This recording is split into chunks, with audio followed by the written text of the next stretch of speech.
بسم اللہ الرحمن الرحیم۔ معزز ناظرین، السلام علیکم ورحمۃ اللہ وبرکاتہ۔ معزز ناظرین، اللہ تعالیٰ نے بنی نوع انسان کی ہدایت کے لیے انبیاء کرام بھیجے اور ان کو مختلف معجزات اور مقدس ترین جنتی چیزیں عطا فرمائی۔ قرآن پاک میں ان میں سے کچھ چیزوں کو اللہ تعالیٰ کی نشانیوں کے طور پر بیان کیا گیا ہے۔ آج کی اس ویڈیو میں ہم انبیاء کرام کی 10 مقدس ترین اشیاء کا ذکر کریں گے۔ نمبر 1، حضرت آدم علیہ السلام کے قدم مبارک کا نشان۔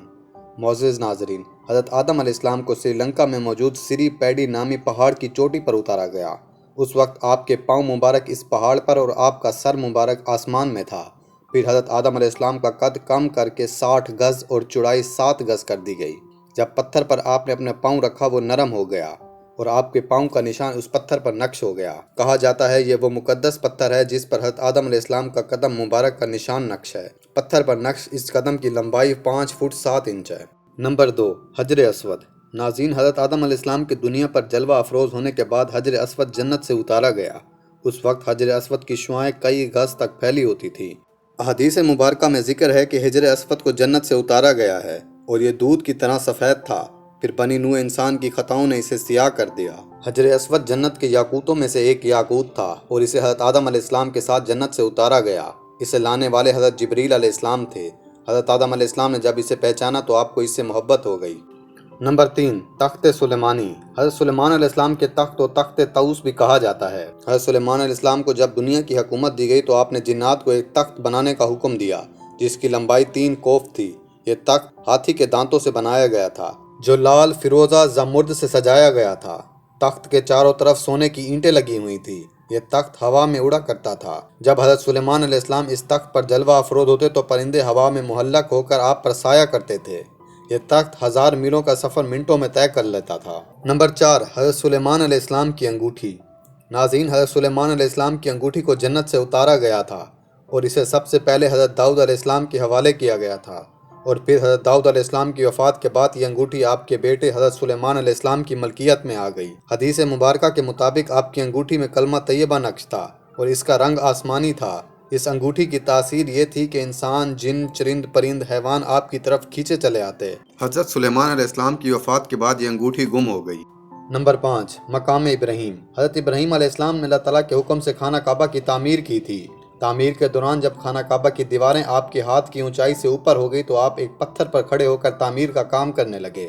آپ کے پاؤں کی تاثیر کے باعث یہ پتھر موم کی طرح نرم ہو گیا اور آپ کے پاؤں مبارک کا نشان اس پر نقش ہو گیا۔ اسے مقام ابراہیم اور ہجر اسماعیل بھی کہا جاتا ہے اور یہ مسجد حرام کے صحن میں خانہ کعبہ کے قریب موجود ہے۔ نمبر 6، تابوت سکینہ۔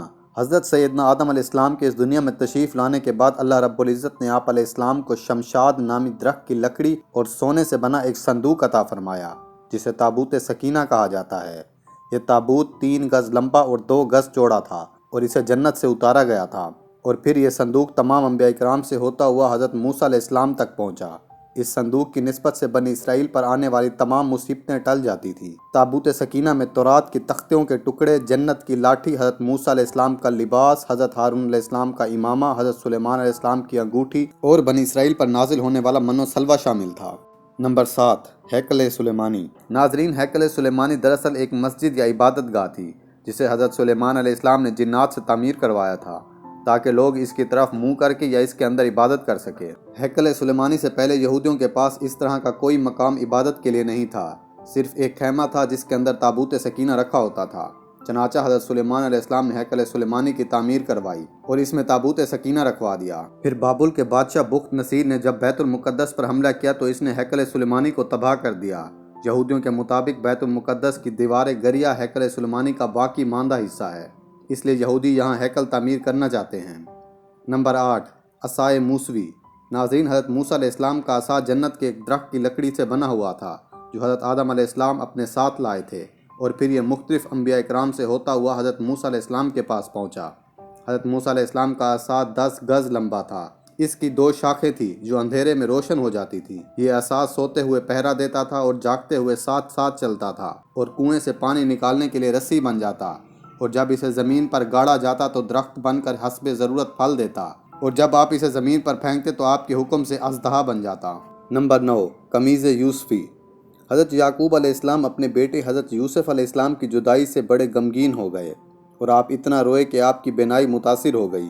کئی سالوں بعد جب حضرت یوسف علیہ السلام کو اپنے بھائیوں کے ذریعے اپنے والد کی بینائی متاثر ہونے کی خبر ملی تو آپ نے اپنی قمیض مبارک تبرک کے طور پر اپنے والد کی طرف بھیجی اور فرمایا کہ میرا یہ کرتا لے جاؤ اور میرے والد کے چہرے مبارک پر ڈال دینا، وہ دیکھنے والے ہو جائیں گے۔ جب آپ کے بھائیوں نے آپ کا کرتا حضرت یعقوب علیہ السلام کے چہرے مبارک پر ڈالا تو آپ کی بینائی واپس آ گئی۔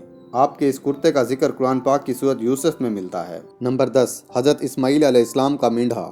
ناظرین، حکم خداوندی کے مطابق حضرت ابراہیم علیہ السلام نے حضرت اسماعیل علیہ السلام کو ذبح کرنے کے لیے لٹایا تو اللہ تعالیٰ نے جنت سے مینڈھا بھیج دیا جو آپ کی جگہ ذبح ہو گیا۔ یہ وہی مینڈھا تھا جو حضرت آدم علیہ السلام کے بیٹے حابیل نے اللہ تعالیٰ کے نام پر نذر کیا تھا، اور یہ مقبول ہو کر حضرت اسماعیل علیہ السلام کے اس واقعے تک جنت میں رہا۔